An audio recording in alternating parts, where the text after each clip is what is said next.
오늘 이 시간에는 괴로워하는 엘리야, 위로하시는 하나님이라는 제목으로 하나님 말씀 증거하도록 하겠습니다. 시편 25편 16절, 17절에 보면은요, 오늘 김근배 목사님이 만들어 주신 이 찬양 순서지라고 해야 되나요? 이 찬양 실려 있는 종이 4페이지에 보면 실려 있는데, 시편 25편 16절, 17절에 보면 다윗이 주여 나는 외롭고 괴로우니 내게 돌이키사 나에게 은혜를 베푸소서. 내 마음에 근심이 많사오니 나를 고난에서 끌어내소서라고 간절하게 기도합니다. 순서지에 실어드린 우리말 성경 번역이 조금 더 이해가 쉽죠. 내게 돌아오셔서 은혜를 베풀어 주소서. 내가 외롭고 괴롭습니다. 내 마음에 근심이 갈수록 더하니 나를 이 괴로움에서 끌어내 주소서.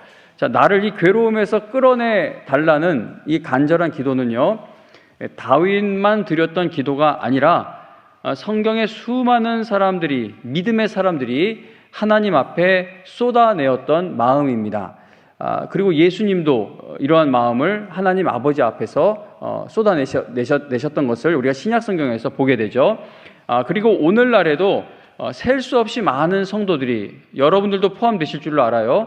셀 수 없이 많은 성도들이 다윗처럼 하나님 앞에 나아가 나를 이 고난에서, 이 괴로움에서 끌어내 주세요라고 하나님 앞에 부르짖고 있습니다. 오늘 이 예배를 드리고 있는 여러분들 중에도 하나님께서 꼭 해결해 주시기를 간절히 바라고 있는 어떤 괴로움을 가지고 이 자리에 나오신 분들이 분명히 계실 줄로 압니다. 다윗을 비롯해 성경에 등장하는 믿음의 인물들이 고난당할 때 그 괴로움을 가지고 하나님을 찾아갔던 이유는 무엇일까요? 그들이 왜 하나님을 찾아갔을까요? 믿음의 사람들은 하나님이 모든 위로의 하나님이심을 알았기 때문입니다. 그러니까 어제 살펴보았듯이 하나님은 모든 위로의 하나님이시며 하나님은 우리의 모든 환난 중에서 우리를 위로해 주시는 하나님이다라는 말씀이 신약성경 고린도전서 1장 갑자기 고린도 후서인지 말하다 헷갈리는데, 어제 본 그 말씀에 기록이 되어 있습니다. 하나님을 모든 위로의 하나님이라고 신약성경에서 소개하고 있지만 하나님은 어제나 오늘이나 영원히 변함이 없는 분이시기 때문에 구약시대에 하나님을 진정으로 만난 성도들 또한 하나님은 모든 위로의 하나님이심을 알았다는 겁니다. 그래서 구약시대의 성도들도 자신들이 모든 괴로움을 가지고 하나님 앞에 나아가 하나님의 위로하시는 은혜를 구했던 것이죠. 괴로울 때 하나님을 찾아간 성도들 중에는요, 최고의 권력을 가진 사람도 있었고 또 재산이 아주 많은 부자도 있었습니다. 그러나 그들은 이 세상의 것을 의지하여 위로받으려 하지 않았고 오직 하나님이 위로해 주시는 은혜를 구했다는 겁니다. 그래서 성경에 보면 그 성도들이, 하나님께 택함받은 백성들이 언제 망하냐 하면 하나님께 위로받으려 하지 않고 다른 것에서 위로를 찾으려고 할 때 망하게 됩니다. 이스라엘 백성들이 도움이 필요할 때, 의지할 대상이 필요할 때 애굽으로 가고 다른 주변의 강대국들에게 가서 우리를 도와달라, 우리 좀 살펴달라 그러면 큰 힘은 등에 업게 되었을지 몰라도 결국은 망하는 것을 보게 됩니다. 그런데 아무리 망할 것 같은 상황에 있어도 하나님만이 나의 도움이 되십니다. 저 하늘과 땅에서 이 세상에서 나를 위로해 줄 분, 나를 도와줄 분은 하나님밖에 없습니다 라고 그렇게 하나님만 의지하며 나아갈 때는 아무리 최악의 상황에 있다 하더라도 하나님이 주시는 은혜를 입고 승리하고 또 새로운 길이 열리는 것을 우리가 볼 수 있습니다. 성경의 인물들이 하나님께로부터 어떻게 위로받았는지를 살펴보면은 우리도 하나님의 위로를 받을 수 있는 그 비결을 배우게 됩니다. 오늘 이 시간에는 우리가 잘 알고 있는 엘리야가 하나님께 위로받은 이야기를 함께 살펴보며 우리 또한 하나님이 위로하시는 그 은혜를 이 시간 받고자 합니다. 구약 성경에서 이스라엘의 역사를 보면은 솔로몬 왕 이후 남유다와 북이스라엘로 나라가 둘로 나뉘게 됩니다. 북이스라엘과 남유다의 역사를 보면 왕들이 하나님을 버리고 우상을 섬기는 끔찍한 죄를 계속해서 저지릅니다. 자, 이제 북이스라엘 같은 경우는요, 왕이 아무리 바뀌고 또 새로운 왕으로 바뀌어도 계속 악한 왕들만 이어집니다. 그래도 남유다 왕국에는 가끔씩 신앙개혁, 종교개혁을 일으키는 선한 왕들이 등장해서 나라를 다스리기도 했는데 북이스라엘은 그렇지 않았어요. 망할 때까지 계속 악한 왕들만 나타나게 됩니다. 누가 덜 나쁘냐의 차이였지 다 악합니다. 하나님께서는 우상을 숭배하며 악을 행하는 왕들에게 계속 선지자들을 보내셔서 그들이 돌이켜야 한다는 사실을 강하게 말씀하셨습니다. 그래서 이스라엘의 역사서들을 읽어보면은요, 왕들보다 선지자들의 역할을 아주 중요하게 강조하는 이야기가 많이 담겨 있습니다. 엘리야는 북이스라엘의 그 여러 악한 왕들 중에서도 가장 악한 왕 중에 하나라고 할 수 있는 아합 왕과 또 아합 왕보다 더 악했던 그의 아내인 이세벨이 나라를 다스리고 있을 때 등장하게 됩니다. 열왕기상 17장에 보면 엘리야가 악한 왕인 아합을 찾아가서 앞으로 몇 년 동안은 이스라엘에 이슬도 비도 내리지 않을 것이다 라고 예언을 합니다. 하나님께서 엘리야를 통해 예언하게 하신 그 말씀대로 아합 왕과 또 남편보다 더 악한 이세벨 왕비가 다스리고 있는 북이스라엘에 3년 반 동안이나 비가 내리지 않게 됩니다. 엘리야는 자신이 선포한 하나님의 말씀이 실제로 이루어지게 되는 이제 놀라운 능력을 보여주었지만 이게 얼마나 엄청나요? 그 하나님의 말씀을 대언했는데 그 말씀대로 비가 내리지 않습니다. 이거 정말 엄청난 능력을 보여준 것이죠. 그런데 말씀대로 이루어지는 놀라운 능력을 보여주었지만 아합 왕과 이세벨은 회개하지 않았고 이제 오히려 엘리야를 잡아다 죽이려고 합니다. 그래서 엘리야는 잡혀 죽지 않기 위해 하나님께서 피하라고 하신 그 장소로 가서 숨어 지내게 됩니다. 하나님께서 우리를 인도하시는 방법은요, 우리의 생각과는 너무나 다를 때가 많습니다. 하늘에서 비도 멈추게 하실 만큼의 능력이 있으신 하나님께서 엘리야를 숨기셨던 장소는 메말라 가고 있던 시내였고 또 시냇물이 완전히 메마르니까 그 다음 가게 하신 곳은 또 한 과부 집이었습니다. 뭐 돈 좀 있는 과부 집도 아니었고 먹을 양식이 다 떨어져서 이제 굶어 죽을 위기에 놓인 그러한 집으로 하나님께서 선지자를 보내십니다. 열왕기상 17장에 이러한 일들이 기록되어 있고 그리고 18장으로 이제 넘어오면 엘리야가 갈멜산에서 바알 선지자들과 전투를 벌이고 크게 승리하는 그 유명하고 엄청난 사건이 기록되어 있습니다. 그 바알을 이야기할 때 아세라가 함께 등장할 때가 많은데 이 바알과 아세라가 함께 거론될 때가 많은 것은 이 둘이 남성 우상 그리고 여성 우상으로 이게 한 짝이기 때문입니다. 갈멜산에서 바알을 섬기는 450명의 거짓 선지자들 그리고 아세라를 섬기는 400명의 아마도 여선지자들, 그러니까 어쩌면 여사제들이 모여서 엘리야와 전투를 벌이게 됩니다. 850대 1로 싸우면 절대 이길 수가 없죠. 저는 싸움도 못하고 정말 약합니다. 요즘에 격투기 선수 막 UFC 이런 데 나오는 선수들 보면 무시무시하죠. 절대 못 이겨요, 그런 사람들. 그런데 아무리 제가 약골이라도 저 같은 약골 850명이 모이면 그 최고의 싸움꾼이라 해도 850명을 이길 수는 없는 것이죠. 850대 1은 이건 이길 수 없는 싸움입니다. 그러나 엘리야는 거짓 선지자들 850명을 모두 다 처단해버리는 정말 놀라운 승리를 얻게 됩니다. 엘리야가 850대 1 전투에서 승리한 것만큼 또 한 가지 놀라운 일이 있죠. 그가 하늘을 향해 기도했을 때 하나님께서 불을 내리셔서 물에 흠뻑 젖어 있는 번제물과 나뭇가지와 돌과 흙을 다 태웠고 그리고 주변 구덩이에 고여 있는 물까지 다 말라버렸다라고 성경은 말씀합니다.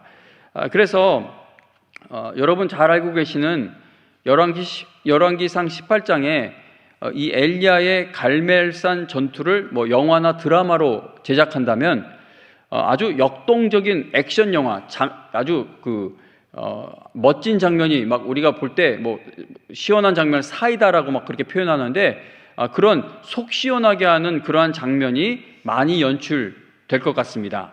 우상을 섬기는 거짓 선지자들만 해도 850명이나 모여 있고 그들을 맞서는 엘리야도 얌전하지 않았죠. 아주 얌전하게 차분하게 있었던 것이 아니라 그들이 막 자기 신들을 찾아도 그 응답이 없으니까 뭐 잠들었냐고 막 놀리기도 하고 아주 이 장면이 역동적입니다. 그래서 열왕기상 18장을 영화나 드라마로 만든다면 뭐 액션 영화를 잘 찍는 그런 감독이 이 이야기를 영화 또는 드라마로 연출을 하여 아주 긴장감 넘치는 그러한 영상이 제작될 수 있을 것 같습니다. 자, 그리고 바로 다음 장 19장의 이야기를 영화로 만든다면 액션 영화를 잘 찍는 감독이 필요한 것이 아니라 사람의 감정을 잔잔하게 잘 표현하는 감독이 필요할 것입니다. 18장의 사건을 영화로 만든다면 큰 전투에서 놀랍게 승리하는 엘리야의 힘찬 모습이 화면에 담기겠죠.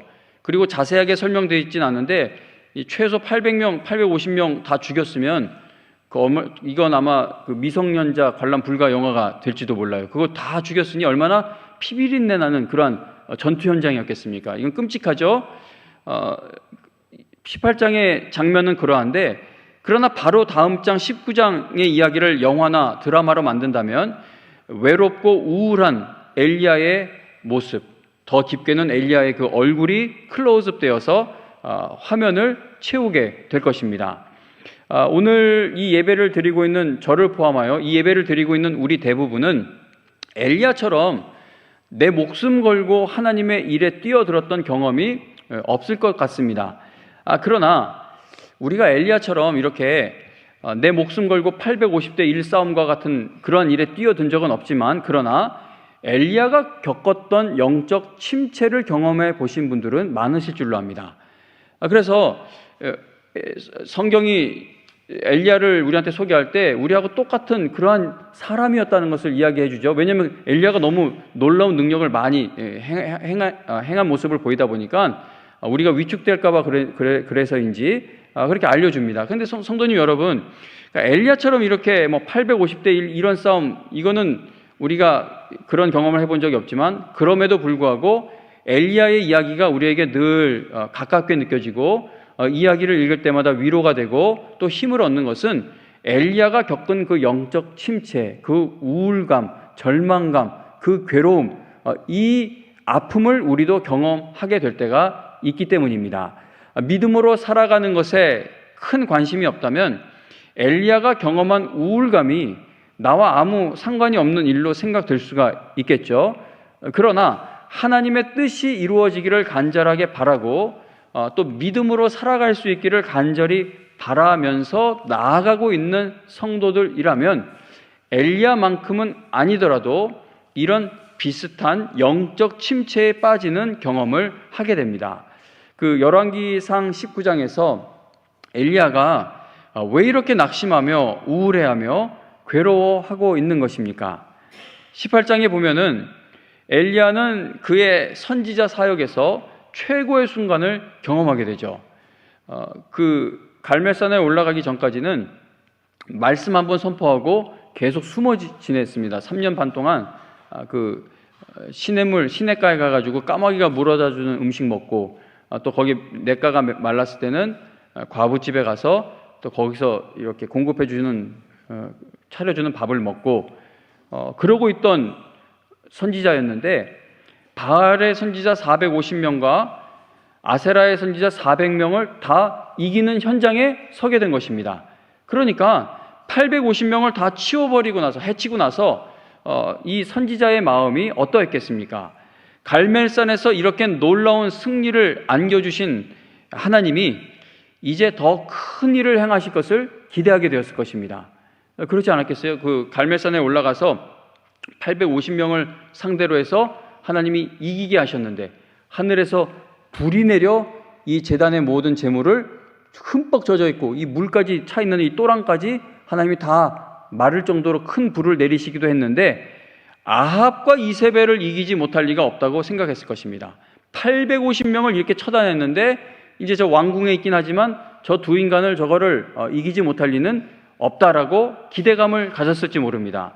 이제 이스라엘이 새로워지고 신앙의 개혁이 일어나고 백성들이 마음을 돌이키게 될 것을 크게 기대하였을 것입니다. 그런데 이스라엘 역사에서 가장 악한 왕비들 중 하나로 손꼽히는 이세벨은 조금도 위축되지 않고 자기가 이렇게 자기 지위 아래에 있는 거짓 선지자들이 전부 죽었는데도 이 이세벨이 조금도 위축되지 않았고 오히려 내가 내일까지는 너를 죽여버리겠다라고 엘리야를 협박하였습니다.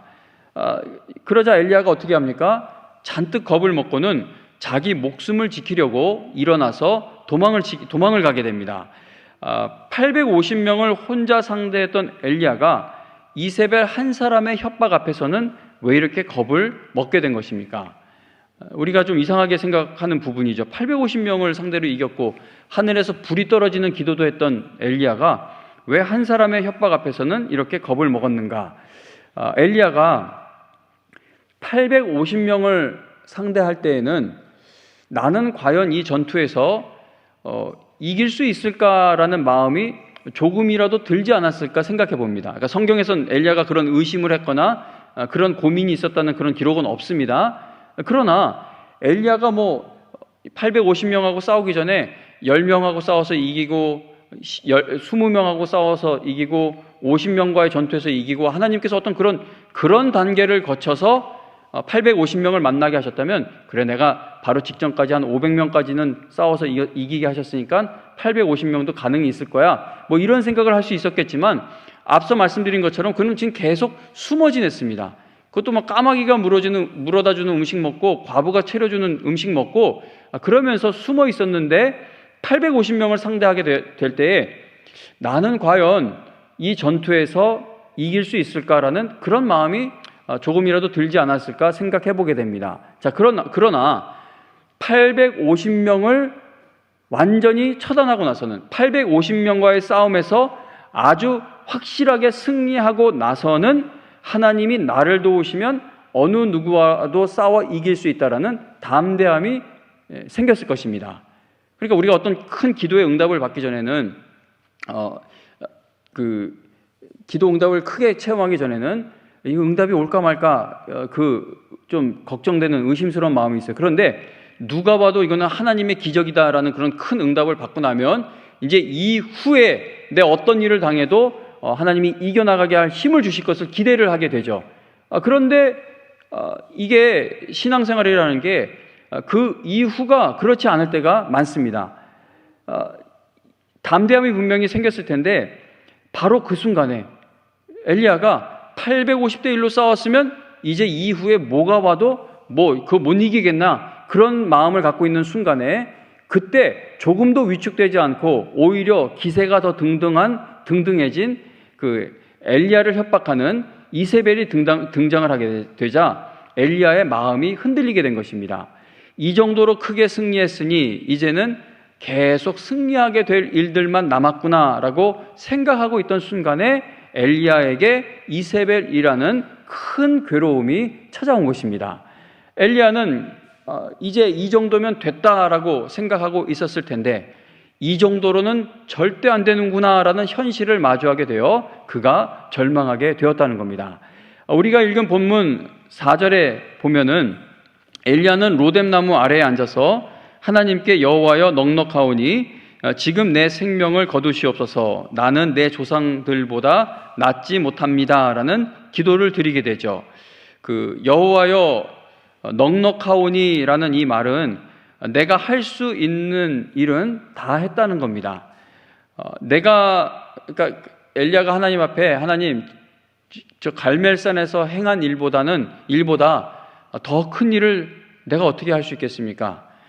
제가 정말 갈멜산에서 그것보다 더 능력 있는 설교를 저는 할 수 없어요. 거기서 제가 최고로 할 수 있는 설교를 거기서 다 전했고 또 거기서 내가 있는 힘을 다해 사역을 했지만 이제 더 이상 뭘 할 수 있는 것이 나에게는 남아있지 않습니다. 갈멜산에서 내가 내 모든 걸 쏟아 부었는데도 지금 이런 현실이 여전히 반복된다면 넉넉하다. 이제는 못하겠다는 거예요. 여호와여 넉넉하오니, 즉 하나님 이제 이것으로 충분하니 제 목숨을 가져가 주세요라고 엘리야가 기도하게 된 것입니다. 4절에서 엘리야가 하나님께 내 생명을 거두어가 달라고 간청하면서 저는 저의 조상들보다 나은 것이 없습니다라고 말씀드리죠. 그러니까 이것도 엘리야가 힘들어서 못 해먹겠습니다 그런 얘기가 아니라, 너무 피곤해요 그런 얘기가 아니라, 믿음의 조상들은 뭐 아브라함, 야곱 이런 분들은 다 나보다 나은 분들이었기 때문에 하나님께 그렇게 끝까지 쓰임받고 하나님이 맡기신 일을 할 수 있었을지 몰라도, 나는 이 사역을 해보니까 하나님께 쓰임받다 보니까 나는 그런 능력이 없는 사람들이네요. 나는 그런 믿음 있는 큰 믿음의 사람들보다 한참 못 미치는 사람들입니다. 그러니까 더 할 수 있는 게 없으니까, 하나님의 일을 더 못하겠으니까 차라리 나를 죽여주세요 라는 것이 엘리야의 괴로운 마음이었던 것입니다. 내가 갈멜산에서 할 수 있는 일들은 이미 다 했고 이제 더 이상 할 수 있는 일이 남아있지 않다는 겁니다.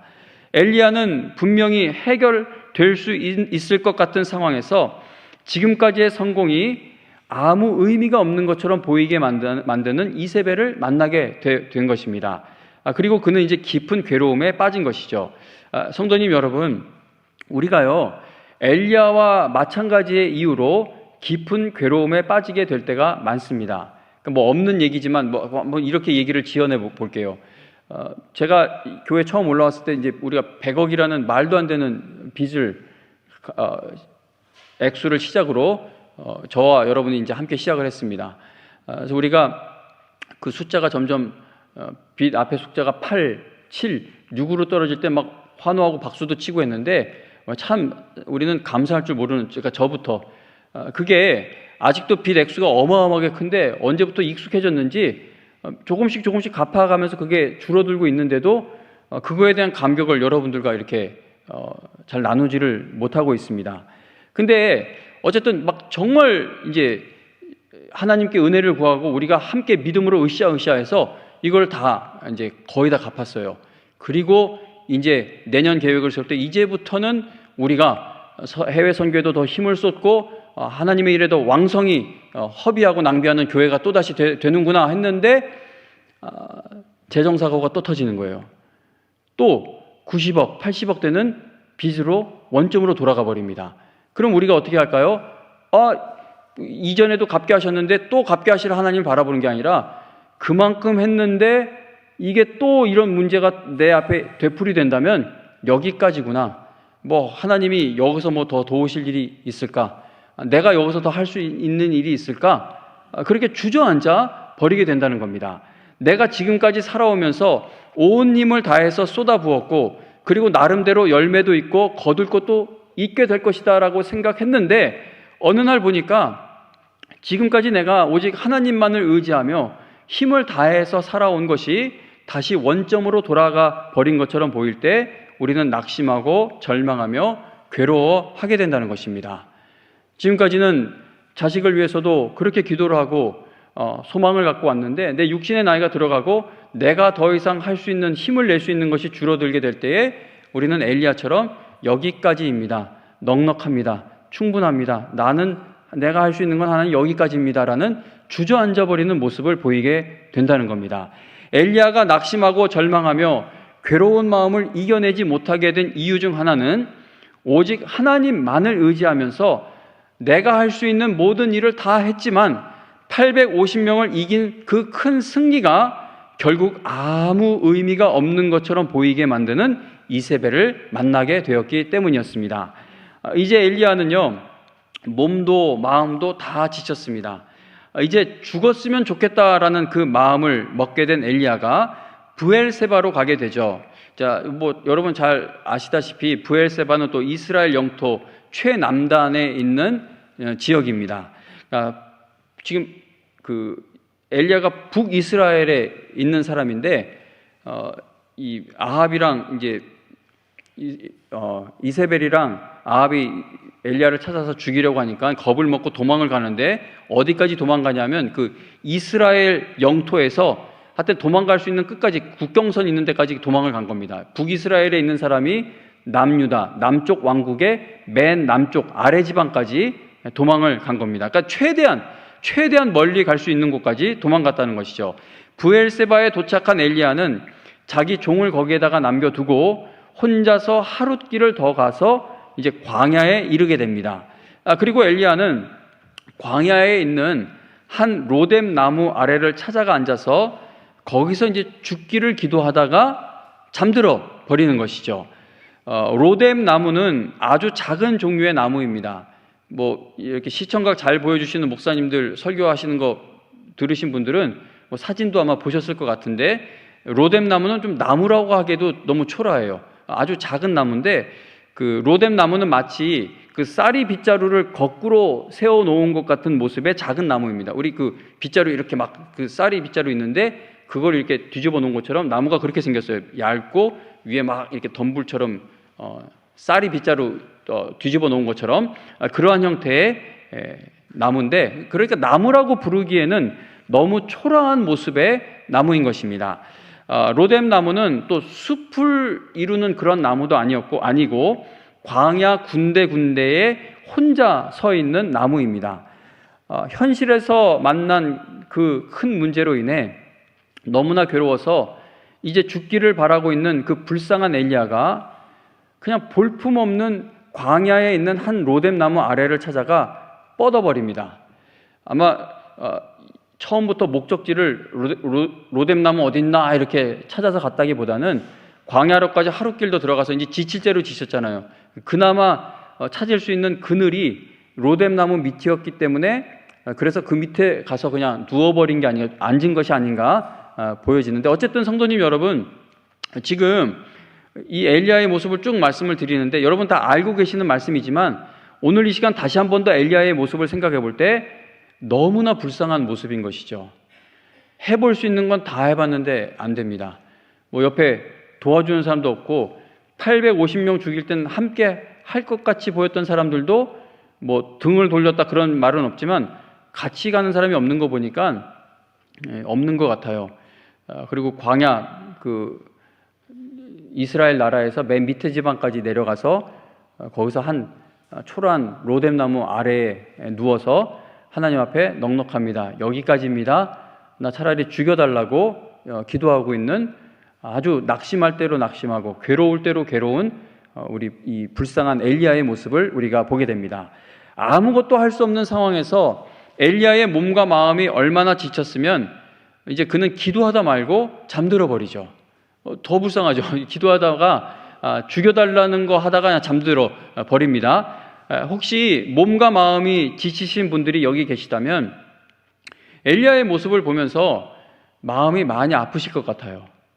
그렇죠. 힘들지 않으면 그냥 그런가 보다 하지만 이게 어떤 심정인지 10분의 1이라도 이해가 되면, 제가 그 설교 시간에 이것 또한 몇 차례 말씀드린 것 같은데 담낭 수술 그때 이 괴사되고 있어서 그때 죽을 뻔했어요. 진짜 또 이 담관이 기형적으로 간 쪽에 너무 붙어 있어가지고 어쨌든 큰일 날 뻔했는데, 그래서 막 그 수술 첫째 날은 진통제 뭔가 계속 누르라고 해서 누르는데 아무리 누르고 해도 너무 아픈 거예요. 그런데 너무 아파서 이제 뭐 테레비를 보고 이렇게 하는데 갑자기 어느 날 태국인가 어디서 코끼리 한 마리가 너무 아파가지고 막 어쩔 줄 몰라서 이렇게 진단해 보니까 담낭에 담석이 생겨가지고 어쩔 줄 몰랐대. 그래서 담석 수술을 해줬더니 코끼리가 이게 멀쩡히 살아났다라는 뉴스를 보면서 아유 쟤는 얼마나 아팠을까. 저 코끼리 정말 불쌍하다. 저거 아이고 코끼리 저 찾아가 보고 싶다라는 그런 마음도 들었는데, 그러니까 엘리야만큼은 아니라 할지라도 지금까지 그냥 열심히 살아온 것도 아니고 기도 응답도 채우면서 살아왔고 새벽을 말씀으로 예배로 깨우면서 살아왔고 주여 주여 부르실 때마다 하나님이 내 마음에 감화 감동도 주셨고 그렇게 살아왔는데, 이제 이만큼 나이가 들고 늙어가는 마당에 이제는 어떻게 할 수 없을 것 같은 그러한 현실에 처했을 때 그냥 어쩔 수 없다, 그냥 살아야지 뭐 방법이 없다라는 어떤 자포자기하는 그런 심정으로 앉아 계신 분들이 계시다면, 엘리야의 이 모습이 그냥 남일로 보이는 것이 아니라 이 사람의 아픔이 많은 부분에서 이렇게 동감되실 줄로 그렇게 생각이 됩니다. 내가 더 이상 노력을 해봐도 해결되지 않을 것 같은 절망스러운 일들을 안고 계신 분들도 엘리야의 이 모습을 보며 아마 마음이 많이 아프실 것 같습니다. 엘리야의 그 상태는요, 완전히 뭐 영적으로나 감정적으로나 체력적으로나 이 모든 것이 다 주저앉아 버린 상태이고, 또 우울한 상태였고, 근심하고 있었고, 괴로워하고 있는 그러한 모습입니다. 근데 이 모습이 우리에게 아주 낯선 모습이 아니라 때로는 우리가 겪는 모습이기도 하고, 또 우리가 앞으로 살아갈 날이 얼마만큼 남아있는지 알지 못하지만 앞으로 살면서 충분히 우리 또한 겪게 될 일일 수도 있다는 겁니다. 자, 이렇게 어려울 때, 엘리야가 이 어려운 일을 당할 때 내 편 되어주는 사람이 한 명이 조금이라도 좀 있었다면 그래도 어떻게 견딜 수 있는 힘을 좀 내볼 수가 있었을 텐데, 그런데 엘리야는 나를 돕는 자는 아무도 없다고 생각했죠. 하나님께서 엘리야 너 왜 여기 있냐고 물어보실 때 엘리야가 하나님 앞에 대답하는 게 나 혼자라고, 열심을 내는 사람도 나 혼자고, 지금 이 모든 일에 있어서 이거 지금 하나님 일을 여태까지 한 거 나 혼자라고 그렇게 대답을 하게 됩니다. 자, 이렇게 완전히 낙심해서 깊은 우울감에 빠져 심지어 죽기를 바라고 있을 정도로 괴로워하고 있는 엘리야를 이제 하나님께서 위로해 주시기 시작합니다. 하나님께서 엘리야를 위로해 주시기 위해서 행하신 일은 첫째, 일단 그를 쉬게 하시는 것이었죠. 그래서 성도님 여러분, 어떤 특별기도, 금식 이거 다 중요합니다. 그런데 우리 건강이 좋지 않을 때 우리의 건강을 그렇게 극한까지 몰아넣으면서 기도하는 것을 하나님이 과연 바라시는 일일까 한번 생각을 해보게 돼요. 그러니까 엘리야를 회복시켜 주시는 모습을 보면 엘리야가 심적으로, 체력적으로 너무 지쳐 있으니까 하나님이 일단은 그를 쉬게 하시는 것을 보게 됩니다. 5절에 보면은 로뎀 나무 아래 누워 잠이 들어있는 엘리야를 천사가 어루만져 주죠. 천사가 어루만져 줍니다. 이거 너 왜 여기 누워 있어 하고 이렇게 뭐 발로 툭툭 쳤다거나 이렇게 막 그냥 성의 없이 흔들었다기보다는, 저는 천사가 엘리야를 그러니까 천사가 어루만져 줬다고 하는데 저는 이건 하나님이 만져 주신 것으로 보아도 뭐 크게 문제가 되지 않는다고 생각을 합니다. 천사가 엘리야를 어루만지면서 이제 말하는 이 장면을 이렇게 한번 바꿔서 생각을 해봤어요. 사랑하는 내 아이가 아주 아플 때 부모가 어떻게 약을 먹입니까? 아이를 토닥토닥 거리면서 약을 먹이죠. 그리고 안거나 업을 때에도 그냥 있는 게 아니라 계속 토닥토닥 어루만져 줍니다. 그리고 약을 먹일 때도 아이고 하면서 토닥이면서 약을 먹이고, 또 밥을 먹일 때도 머리든 뭐든 이렇게 아이고 잘 먹는다, 먹어야 된다라는 그 마음으로 그렇게 먹여주는 것이 부모의 마음입니다. 그래서 천사가 잠들어 있는 엘리야를 어루만졌다라는 것이 하나님의 사랑하는 자녀가 낙심해 있을 때, 괴로워할 때 얼마나 우리를 정말 불쌍히 여기시는지를 이 천사가 어루만져주는 이 장면에서 생각을 해보게 됩니다. 자, 어루만지면서 그에게 일어나서 먹으라라고 말씀하십니다. 여기서 일단 먹자고 하는 이 장면이 우리 한국 사람들에겐 더 와닿는 모습이 아닌가 생각이 돼요. 왜냐면 뭐 드라마나 영화 같은 데 보면은요, 아주 크게 낙심한 뭐 자녀, 아들이나 딸이나 아니면 막 나를 부모처럼 따르는 어떤 이제 그 영화나 드라마에서 주인공이 아주 크게 낙심하거나 막 지쳐서 불쑥 집에 찾아오거나 식당에 찾아오면은 이렇게 막 퉁명스럽게 얘기를 하면서도 엄마나 또는 할머니가 밥은 먹고 다니냐 이렇게 이야기를 하면서 일단 먹자 그래요. 그러면 밥을 차려놓고 이제 집밥을 차려주고 지쳐있는 그 대상에게 밥을 주면은 그 지쳐있는 사람이 먹으면서 바깥에 있는 문제는 여전히 그대로 있지만 그 밥을 차려주는 할머니, 엄마 또는 나에게 부모 같은 존재가 차려주는 그 밥을 먹으면서 표정이 위로받는 표정으로 이렇게 바뀌는 그러한 장면들이 한국 드라마나 영화에 많이 나옵니다. 천사가 어루만지면서 일단 먹자는 것이죠. 성경은 하나님께서 보내신 천사가 엘리야에게 음식 먹이는 장면을요 자세하게 설명하고 있습니다. 이렇게까지 구체적으로 얘기할 필요가 있을까 싶을 정도로 자세하게 설명을 하는데 6절에 보시면 19장 6절에 보면 그 천사가 엘리야에게 어떤 음식을 줍니까? 숯불에 구운 떡과 물을 한 병 주었다라고 엘리야가 먹은 음식을 설명을 하죠. 저녁 식사하고들 오셨는지 모르겠네요. 그 냉동빵 아니면 냉동떡이 아니라 정말 최고급 밀가루로 만든 방금 만들어 온 빵이나 최고 좋은 쌀로 방금 만들어 온 떡을 가지고요. 여러분들 나가기 전에 이초려 목사님 저 뒤에서 숯불로 불을 다 이렇게 석쇠를 덮인 다음에 그 지금 온 말랑말랑한 떡이든 빵이든 그걸 살짝 겉에가 바삭바삭 노릇노릇하게 겉은 말랑말랑하면서도 한 앞뒷면만 그렇게 구워서 꿀이나 설탕 뿌려가지고 여러분들 앞에 놓는다면 아무리 야식 안 먹는 사람도 그거 드시고 갈 것 같아요. 근데 이 엘리야에게 주는 이 음식을 보면은요, 정말 맛있게 보이죠. 하나님이 지금 엘리야에게 음식 차려주시는 것에 있어서 진심인 거예요. 그죠? 재료가 좋으면 음식 맛이 다르죠. 하나님이 직접 준비하신 재료로 만들어진 떡 또는 빵이었으니까 그것도 최고의 숯불로 구운 떡이거나 빵이었을 테니 이게 얼마나 맛있었겠습니까? 성도님 여러분, 하나님께서 여러분들을 회복시켜 주실 때에는요, 여러분들을 위로해 주실 때에는 그냥 대충 남아있는 음식 찌끄레기 모아가지고 비벼서 주시는 분이 아니라는 겁니다. 엘리야에게 정성껏 음식을 차려 먹여 주신 것처럼 여러분들에게 이 말씀의 양식을 주실 때 늘 새롭게 주시는 분이 하나님 아버지이신 것이죠.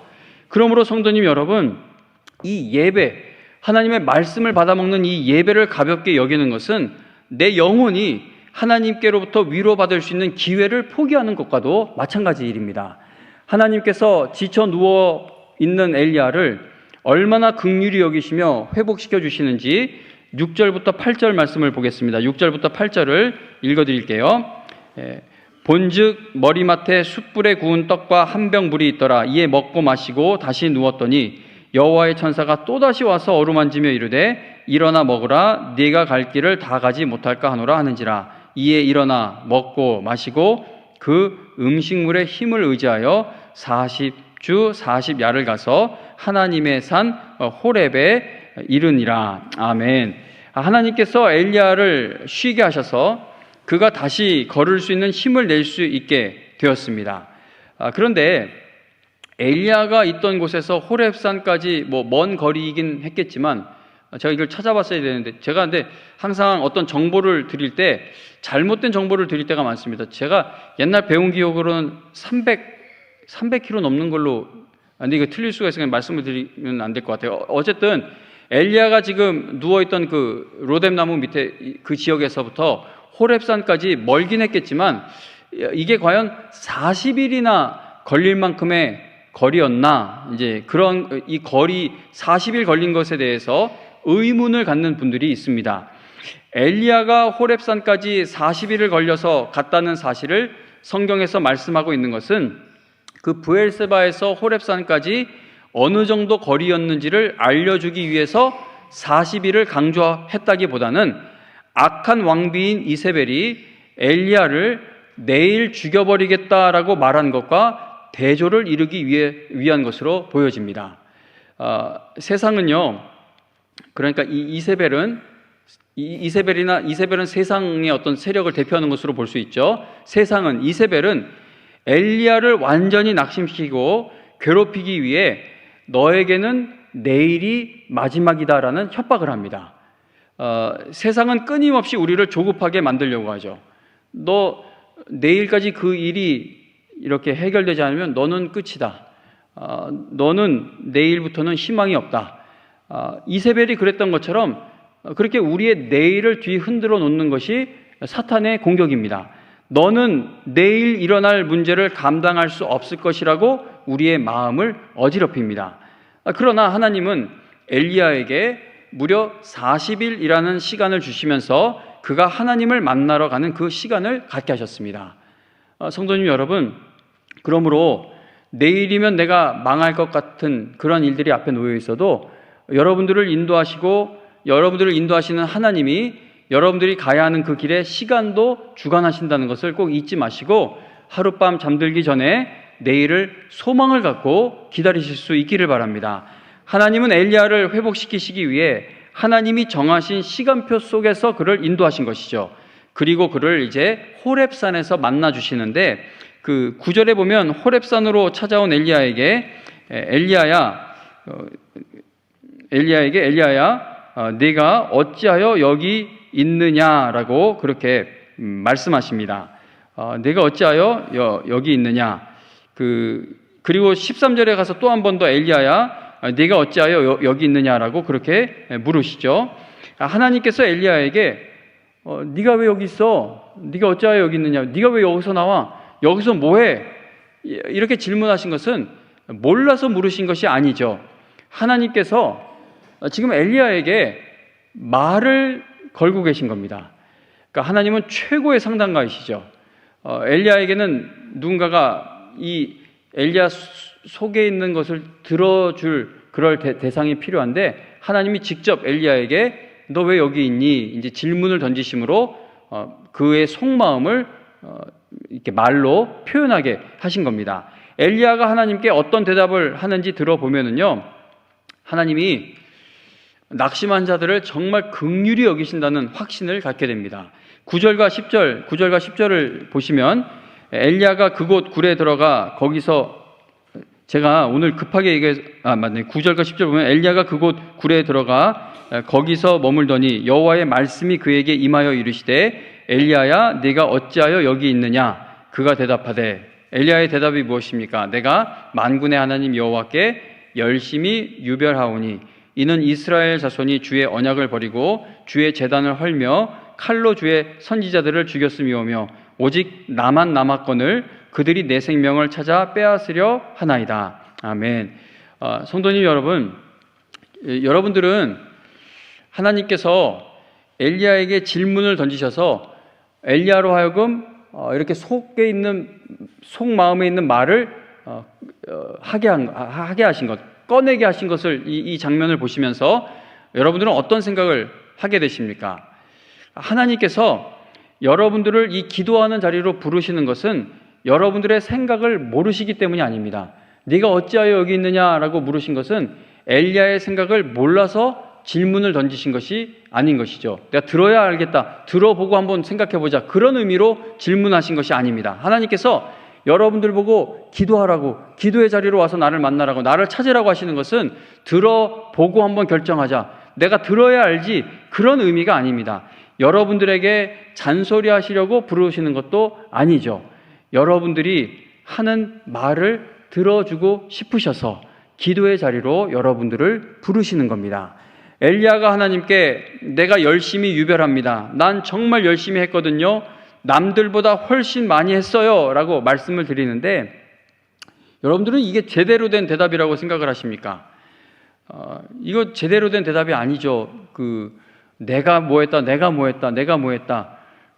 가정에서도 그렇고 교회에서도 그렇고 뭐 나만 하냐 그러고 이거 나 혼자 다 했다 그러고 그렇게 얘기하는 걸 보면 열심히 했으니까 그 말을 할 수 있는 것이겠죠. 그런데 우리가 다 알다시피 그게 열심을 냈다 하더라도 내가 유별나다, 나 혼자 다 했다고 그 얘기를 하는 것은 그 별로 이렇게 들어주고 싶은 그런 말이 아닙니다. 근데 그게 맞는 말이라면 들어주겠지만 지금 엘리야는 하나님은 모든 걸 알고 계시잖아요. 엘리야가 혼자가 아닙니다. 지금 하나님이 숨겨놓은 그 경건한 자들도 있고 또 하나님이 엘리사와 같은 후계자도 다 준비해 놓으신 상태이고 모든 게 준비되어 있는데 알지도 못하면서 하는 소리인 겁니다. 그런데 하나님이 엘리야가 이런 대답을 2번이나 반복하는데 그걸 그냥 들어주세요. 들어주시고 하나님이 위로의 세미한 음성을 들려주시고 그 세미한 소리를 듣고도 또 그렇게 똑같은 대답을 하는데 근데도 또 하나님은 이제 앞으로 어떤 일이 일어날 것인지 엘리야에게 약속의 말씀을 주십니다. 정말 하나님은 괴로워하는 우리를 긍휼히 여기신다는 것을 엘리야가 회복되는 이 사건을 통해 우리가 깨닫게 됩니다.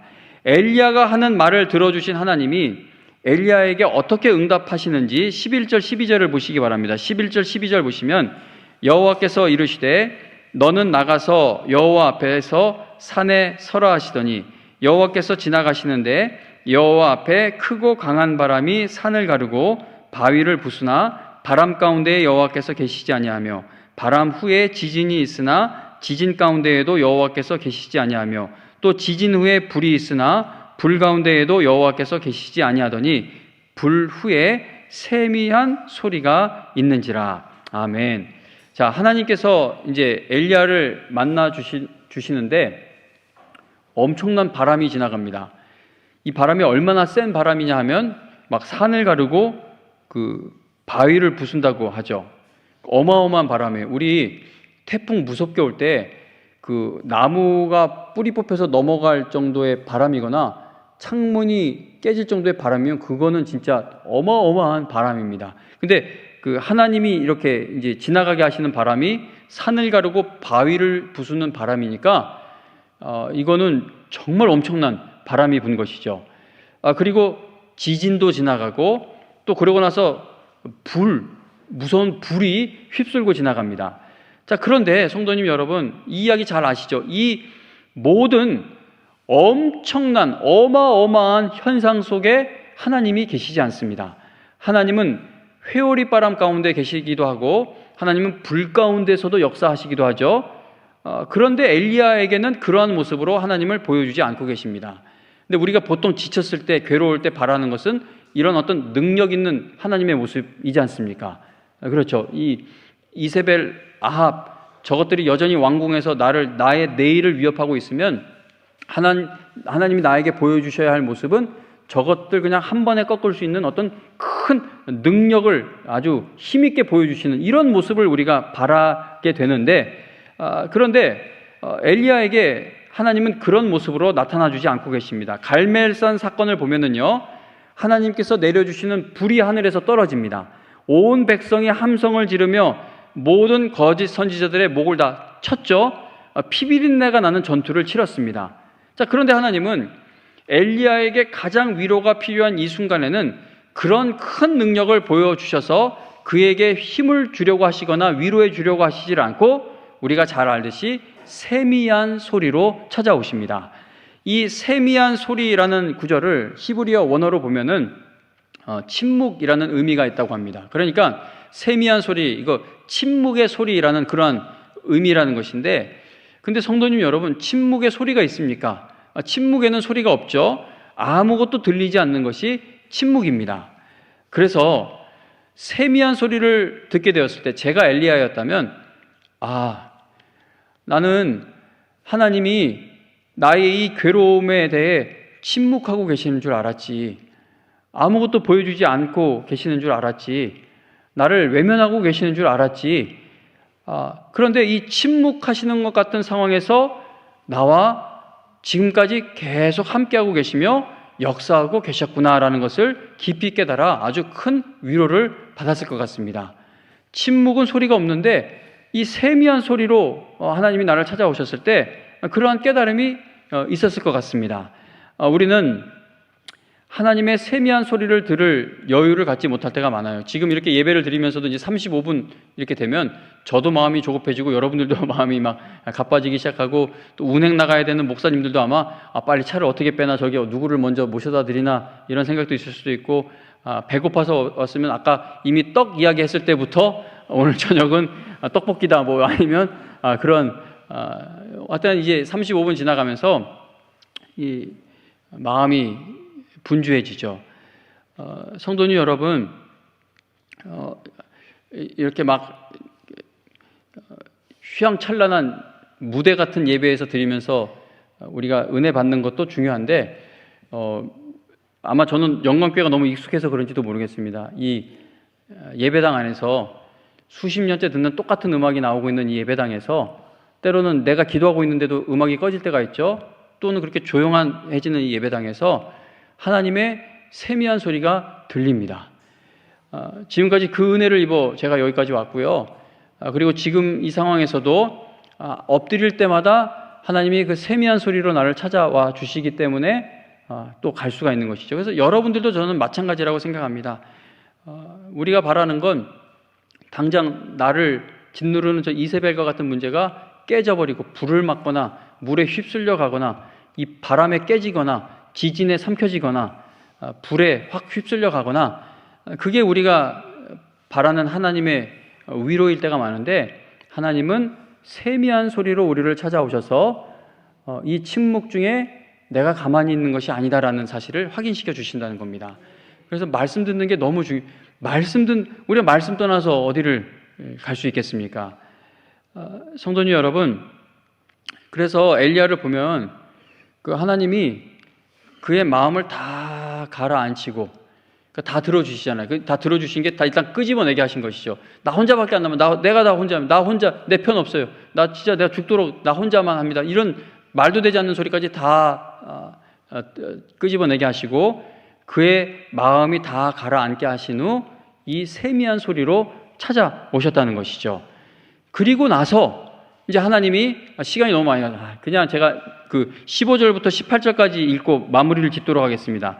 세미한 소리를 들려주시고 나서 어떤 또 하나님의 말씀이 있는지 15절에서 18절 보시겠습니다. 15절에서 18절 읽어드릴게요. 여호와께서 그에게 이르시되 너는 네 길을 돌이켜 광야를 통하여 다메섹에 가서 이르거든 하사엘에게 기름을 부어 아람의 왕이 되게 하고 너는 또 님시의 아들 예후에게 기름을 부어 이스라엘의 왕이 되게 하고 또 아벨무올라 사밧의 아들 엘리사에게 기름을 부어 너를 대신하여 선지자가 되게 하라. 하사엘의 칼을 피하는 자를 예후가 죽일 것이요 예후의 칼을 피하는 자를 엘리사가 죽이리라. 그러나 내가 이스라엘 가운데에 7,000명을 남기리니 다 바알에게 무릎을 꿇지 아니하고 다 바알에게 입맞추지 아니한 자니라. 아멘. 성도님 여러분, 하나님이 우리에게 응답하시는 방식은 우리 생각과 너무 달라요. 그러니까 지금 엘리야가 이 응답받는 이 과정을 보시면 엘리야가 마음이 그렇게 우울증에 걸릴 정도로 힘들고 괴로웠다면 괴로움을 주는 그 문제가 깨지거나 어떻게 치워지거나 해결돼야 내 마음이 회복되고 위로될 수 있다고 우리는 늘 주장을 하고 하나님 앞에 그런 걸 구하는데, 지금 하나님께서 엘리야를 위로해 주시는 이 과정을 보시면 그게 없어요. 그리고 지금 읽은 15절부터 이 18절의 말씀도 엘리야에게 말씀하신 이 대부분의 일들이 이게 다 엘리야가 행하게 될 일이 아니라 앞으로 후임자가 해야 할 일들입니다. 그러니까 우리가 생각할 때 그러면 엘리야는 어떻게 위로받은 겁니까? 자기를 괴롭히는 문제는 여전히 있는데 거기에 다시 그 사역의 현장으로 돌아가야 했고, 그렇다고 해서 하나님이 말씀하신 거를 그 사람이 막 능력을 다시 휘두르며 나타내면서 하는 것도 아니고 후임자가 할 일들 뿐이고, 엘리야는 어떻게 위로를 받은 것입니까? 하나님이 나는 이 땅에서 생명이 끝난다 하더라도 하나님이 하나님의 일을 계속 이어가시는구나. 그걸 깨닫게 되었을 때 위로를 받게 되는 것이죠. 그러니까 7,000명의 심령이 변화되어 있는 바로 이 중요한 일을 엘리야 네가 하는 일이 아니다. 이거는 내가 하는 일이야. 걱정하지 마. 너가 못한 것 같고 못 이룬 것 같고 너는 해결할 수 없을 것 같고 그거 다 걱정하지만 내가 일을 이루어 가고 있으니까 너는 나와 동행하면서 이렇게 하루하루의 삶을 나를 바라보면서 살면 된다라고 격려해주고 계시는 것이죠. 그러므로 성도님 여러분, 자녀들을 계속 축복하시고 자녀들 위해 계속 기도하시기 바랍니다. 한탄하지 마세요. 나는 이미 70 넘고 80 넘어가고 하는데 이제 더 이상 내 자녀의 영혼을 위해 해줄 수 있는 게 무엇이 있나?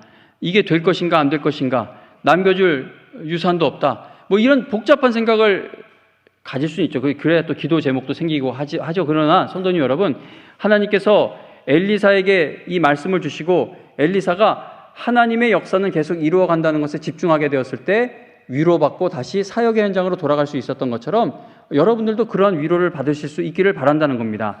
제가 어제 그 291장 찬송을 불렀는데 이거를 그 캄보디아 교회에서 갔더니 그 현지인들 그 손석화 목사님 성도님들이 이거를 계속 금요 모임 때도 부르고 또 뭐 소그룹 모임 때도 부르고 주일 예배 때도 부르고 이치임 예배 때도 이걸 부르는 거예요. 291장 이걸 계속 부르는데 그 후렴 가사가 그래요. 오직 주 예수님 널 돌보신다. 오직 주 예수님 널 사랑하신다. 손잡아 너의 길 인도하시는 사랑의 주 예수 오 하나님. 이걸 계속 부르는 거예요. 근데 제가 이게 너무나 큰 은혜가 되었던 게 그 교회가요, 예배당이 그래도 꽤 이렇게 큰 예배당은 아니지만 그래도 제가 볼 땐 큰 예배당인데 에어컨이 작은 방에 달릴 만한 에어컨 조그만 거 2개가 달려 있어요. 그리고 그것도 전력이 감당이 안 되는지 중간중간 전기가 나가더라고요. 그러니까 땀 뻘뻘 흘리고 그 현지 사람들인데도 더워할 정도로 아주 예배당이 더워요. 그런데 그분들이 거기에 어떻게 모이게 되었습니까? 먼저 있던 교회에서 쫓겨나고 갈 곳이 없어서 교회의 장로님들, 목사님들, 지도자들이 돌아가면서 금식을 하며 기도하고 있었고, 우리 황삼순 선교사님, 최인필 목사님 같은 경우는 밤이 되면 내일 일에 대한 어떤 해결되지 않는 것에 대해 밤마다 울고 있었고, 그런데 하나님께서 그들이 만나게 하셔서 그 예배당에서 오직 주 예수님 널 돌보신다. 주 예수님이 널 사랑하신다. 손잡아서 너의 길 인도하신다. 사랑의 주 예수님 오 하나님이라는 찬송을 부를 때 너무나 큰 위로가 되었다는 겁니다. 성도님 여러분, 여러분들도 이렇게 엘리야처럼 또 캄보디아에 있는 이 교회 성도들처럼 그렇게 하나님을 만나셔서 위로받으실 수 있기를 간절히 바랍니다. 엘리야를 찾아가셔서 회복시키신 하나님이 얼마나 놀랍습니까? 어디 나라에서 국가에서 천연기념물로 지정할 만큼 멋들어진 나무 밑에 가서 자빠진 것도 아니고 정말 초라한 쌀이 빗자루 같이 생긴 그 나무 밑에 가서 들어 누웠어요. 근데 하나님이 그 초라한 곳에 찾아가셔서 그를 먹이시고 마시게 하시고 재우시고 먹이시고 마시게 하셔서 그가 일어나게 하셨다는 겁니다. 엘리야가 초라한 로뎀나무 아래에서 쉼을 얻을 수 있었다면 우리는 그 거친 십자가 아래에서 주님의 위로를 받을 수 있는 길이 열려 있습니다. 성도님 여러분, 오늘도 제가 여러분들에게 말씀드릴 수 있는 것은 확실하게 말씀드려요. 저는 내일 그 일이 해결될지 안 될지 좀 잘 몰라요. 이거 누가 알 수 있겠어요, 그죠? 그러나 한 가지 확실한 것은 어떤 일을 당하든 하나님이 여러분들을 위로해 주셔서 엘리야가 다시 한 번 더 사역의 현장에 돌아가 사명을 끝까지 감당하게 하신 것처럼 여러분들에게도 그 은혜를 베풀어 주실 것이라는 겁니다. 십자가가 그 위로의 은혜를 우리에게 보증해 주고 있는 것이죠. 오늘도 기도하시는 가운데 이러한 놀라운 위로받는 은혜를 받고 가시고, 또 어제 살펴본 고린도후서 1장의 말씀처럼 모든 위로의 하나님을 만나고 돌아가시는 오늘 이 시간 되시기를 주님의 이름으로 축원합니다.